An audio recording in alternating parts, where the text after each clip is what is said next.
Hi, welcome back to another episode in my kitchen. Today we're going to be cooking another base gravy with a difference. Now what's the difference? This is the ultimate time efficient hack, if you like.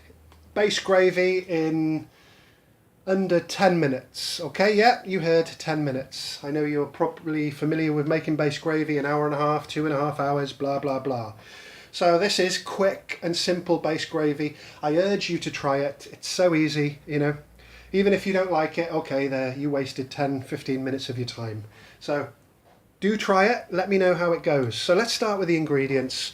First of all, the labour-saving ingredient, which is a bag of pre-fried onions, 400 grams, available in a lot of ethnic sections in the supermarket or your Asian store. They've been pre-fried. They're used for biryani, you know, adding a little crunch to different things. So that is not the secret ingredient, but that's the key ingredient, and that's what's going to save you time. We have a tin of Napolina tomatoes, half a chef's spoon of ginger and garlic, a generous handful of cashew nuts. You know, if you're going to save time, do something so simple. You know, luxuriate it a little bit with some cashews. They go great in sauces anyway. I'm not sure why there are so many recipes for base gravy that don't involve cashew nuts. Cashew nuts are great. You know, it's an essential. If you want quality gravy, very rich, very flavoursome, cashew nuts. Okay, we have about 2 tablespoons of mixed powder. I'll put my recipe up for mixed powder. We have about half a cup of oil. We don't need much oil, which is great because the onions have already been fried. So all we're going to be using the oil for is really to fry the spices, you know, sizzle the ginger and garlic off, and that's it. So you don't need much oil for this. So that's my seasoned version. It's I don't know why, it's quite dark. I think because my kitchen's quite cold at the moment. Is it trying to congeal or set? I'm not really sure, but that is freshly made. And last but not least, we have a teaspoon of turmeric and a teaspoon of salt. Okay, let's get cooking. So in a pan, heat it up, quite a high heat. Let's put some of that base gravy, some of that seasoned oil in. I think there's a little bit of sediment at the bottom, but not to worry. Okay, so in with the ginger and garlic. Sizzle that off. Won't take long. Just give that a good sizzle. Can we get some heat? We don't need it to be really hot, but so we'll come back to that one once it's sizzling. So that's been brought to a nice sizzle now. So the bubbling is showing the water evaporating from the ginger and garlic paste and essentially cooking it, bringing out those great flavours. And the seasoned oil, should have mentioned earlier, that will really give it that great deep taste, because it's such a simple dish. Adding something like a seasoned oil will really infuse the dish, keep it simple yet pretty flavourful. And while that ginger and garlic is just frying off, let's do the cashew nuts as well. It's really great to roast the cashew nuts. It releases the essential oils and becomes really flavourful. Yeah, I could have broken the cashew nuts up into pieces, but it's fine. They're going to be blended later anyway. So let's just bring that to a heat for a couple of minutes and we'll come back.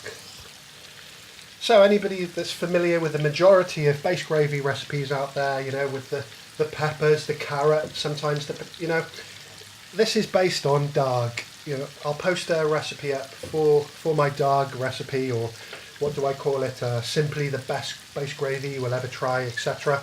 So it's based on a simplified version, which is really good to simplify it, because once you're cooking the curry, you can add something to it that's new when in the cooking process, rather than adding everything in the beginning and you're stuck and you're limited as to the flavours it can take on.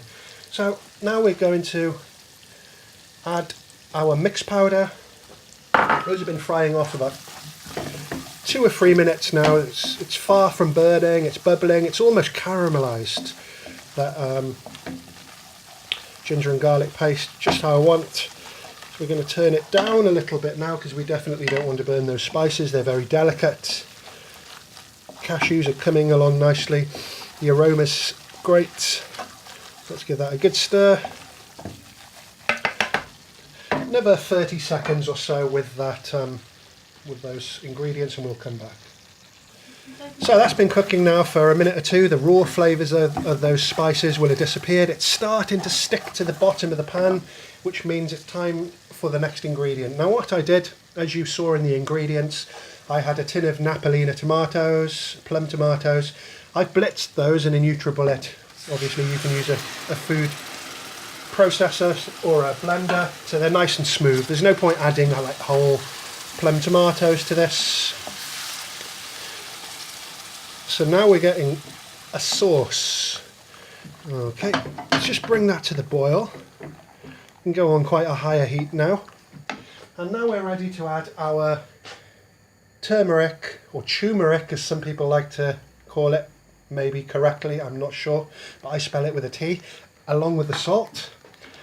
Let's give that a stir. Pretty interesting so far. I think you might see the benefit of breaking those cashews up a bit, but that's fine, it'll all be blended in a moment. Now, I'm going to bring that to a good boil now. As I'm doing it, I'm going to use a food processor and a little bit of water to bring those 400 grams of pre-fried onions to a fine paste, and then we're going to come back to that in a moment. So those onions have been, first I put them in a food processor, and for the fine tuning in the end, just to get them into a really fine paste, I used a hand blender. So there I have my onion paste, which we're going to see in a minute.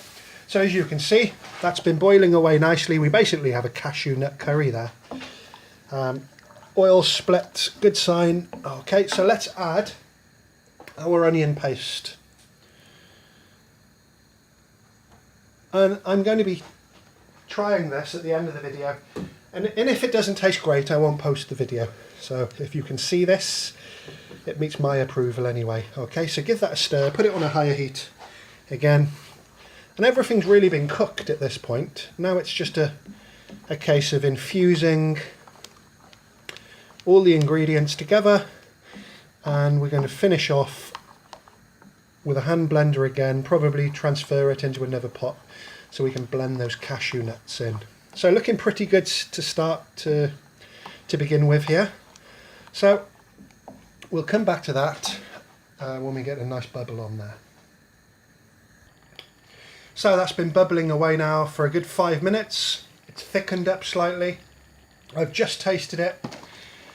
Really good. Let's add a little bit more salt. That's all it needed. And so there you have it. That's the recipe. All I'm going to do now is bring it to the boil, turn it down, leave it about 10 minutes just to cool down. I'm going to hand blend it to make sure all those cashew nuts are mixed in.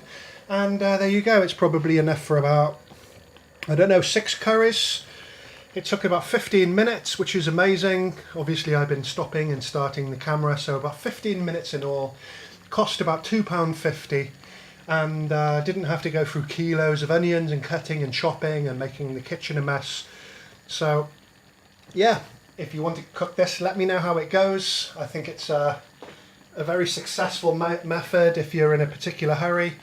Not much sacrifice on quality and flavour. It really it does the job. Okay, so that was that. So feel free to like, subscribe and share. Thank you very much for watching.